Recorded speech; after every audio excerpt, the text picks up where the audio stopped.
রাষ্ট্রপতি ম্যাডাম উনি পুরাপুরি একদম দালালি করছে। আজকে যে আমাদের রাষ্ট্রপতি মহামহিম, কিন্তু তখন তিনি মুখ কেন বন্ধ ছিল? মণিপুরে যখন উনি এই ঘটনাটা হলো, নাঙ্গা করে মহিলাদেরকে ঘোরানো হলো, তখন কেন মুখ খোলেন? তখন তার লজ্জা লাগেনি? তার জন্য মাথা হেট হয়নি? সেটা পশ্চিমবাংলাকে কলঙ্কিত করার একটা পরিস্থিতি সৃষ্টি হয়েছিল।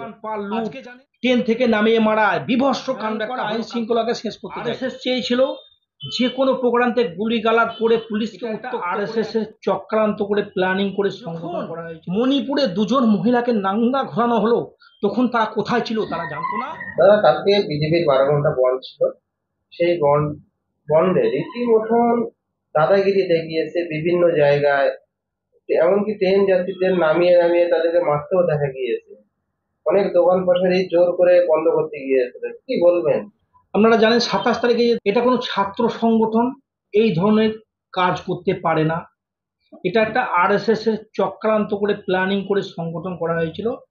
এটার একটাই উদ্দেশ্য ছিল, বাংলাদেশে যে ধরনের মানে মানে হয়েছে, প্রধানমন্ত্রী বাসভবনে যে ধরনের হয়েছে, সেই জিনিসটা কিন্তু পশ্চিমবাংলার মুখ্যমন্ত্রীর পদত্যাগের দাবিতে সেই জিনিসটা ওরা করতে চেয়েছিল।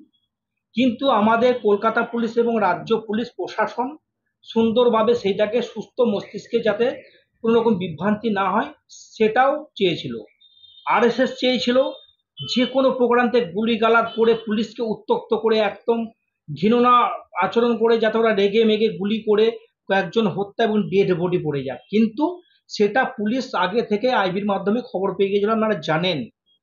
কিন্তু সেটা কিন্তু সাকসেস হয়নি। এবং পুলিশের ওপরে যে নির্মম অত্যাচার, সেটা তো বলছেন না। যারা বেল পড়ে, যারা দিনের বেল বর্দি পড়ে যারা ডিউটি করে, তাদের একবার কেউ বলছেন না? আপনারা নিজেদের রাজনীতির রং লাগিয়ে শেখছেন। ঠিক আছে, নির্যাতিতা হয়েছে সেই ব্যাপার নিয়ে তো কেউ কথা বলছেন না। মুখ্যমন্ত্রীর পদত্যাগ চাই, এটা নিয়ে আমরা কথা বলছেন।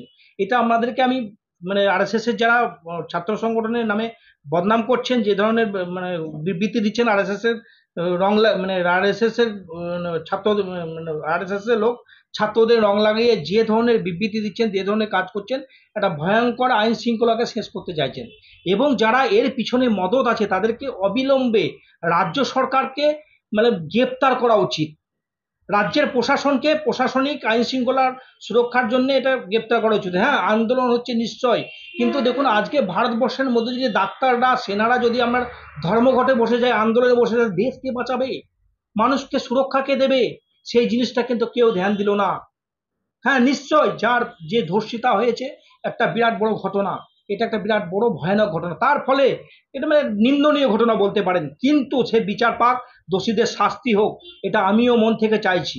কিন্তু এবং সকলেই চাইছে, যারা সাধারণ নাগরিক, যারা ভালো মানুষ, যারা যারা সংস্কারের সঙ্গে যারা তারা কিন্তু সবাই চাইছে।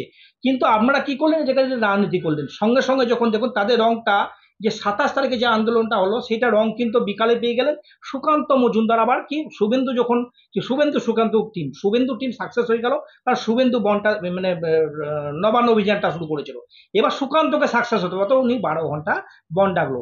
তার মধ্যে কিছু নেতা দেখলেন ছিল না। এই যে মানুষের দোকান পাল লুট, ট্রেন থেকে নামিয়ে মারা, বিভৎস কাণ্ড একটা হলো কালকের দিনে, এটা একটা আইন শৃঙ্খলাকে বাজেয়াপ্ত করে পশ্চিমবাংলাকে, বাঙালিকে, বাংলা তথা পশ্চিমবাংলাকে কলঙ্কিত করার একটা পরিস্থিতি সৃষ্টি হয়েছিল। আজকে জানেন, এই জন্য আইন শৃঙ্খলাকে বজায় রাখার জন্য যে ধরনের কারবার করা উচিত, রাজ্য সরকারকে এবং রাজ্যকে, মুখ্যমন্ত্রীকে, প্রশাসনকে মানে অ্যাকচুয়ালি বলতে গেলে ফুলভাবে একদম মানে অবিলম্বে মানে তার ব্যবস্থা নেওয়া উচিত। তার সঙ্গে আর একটা কথা বলি, সেন্ট্রাল থেকে আমরা জানি আমাদের মাননীয়া দ্রৌপদী মুর্মু রাষ্ট্রপতি মহামহিম বলেছেন যে একটা মানে খুব খারাপ পরিস্থিতি, মানে বেদনাদায়ক ঘটনা। এবং হেমা মালিনী দেখেন বিজেপির এমপি, উনিও বলেছেন যে বেদনাদায়ক ঘটনা। কিন্তু আমি একটা কথা ওনাদের কাছে প্রশ্ন করতে চাই, যখন মণিপুরে দুজন মহিলাকে নাঙ্গা ঘোরানো হলো, তখন তারা কোথায় ছিল? তারা জানতো না? তারা জানতো না, কারণ তখন তাদের মুখ বন্ধ ছিল।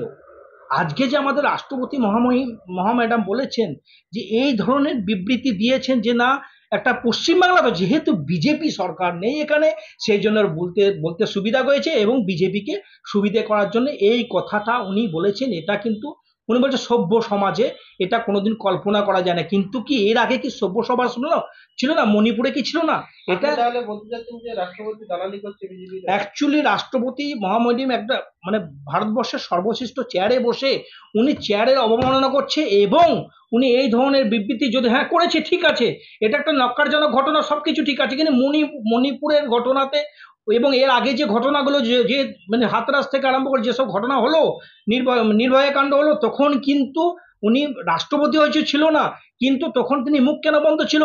মণিপুরে যখন উনি এই ঘটনাটা হলো, নাঙ্গা করে মহিলাদেরকে ঘোরানো হলো, তখন কেন মুখ খোলেন? তখন তার লজ্জা লাগেনি? তার জন্য মাথা হেট হয়নি? সেটা কেন বললো না? আজকে পশ্চিমবাংলার ক্ষেত্রে কেন প্রতিটা ক্ষেত্রে বলা যায়? এটা একটা রাজনীতির রঙে কিন্তু পরিণত হয়ে যাচ্ছে, এবং সে নিজেও বুঝতে পারছে সে একটা সাপোর্টিং হিসাবে কাজ করছে। একদম ভারতবর্ষের সর্বশ্রেষ্ঠ চেয়ারে বসে আমাদের দ্রৌপদী মুর্মু ম্যাডাম, মানে রাষ্ট্রপতি ম্যাডাম, উনি পুরাপুরি একদম দালালি করছে।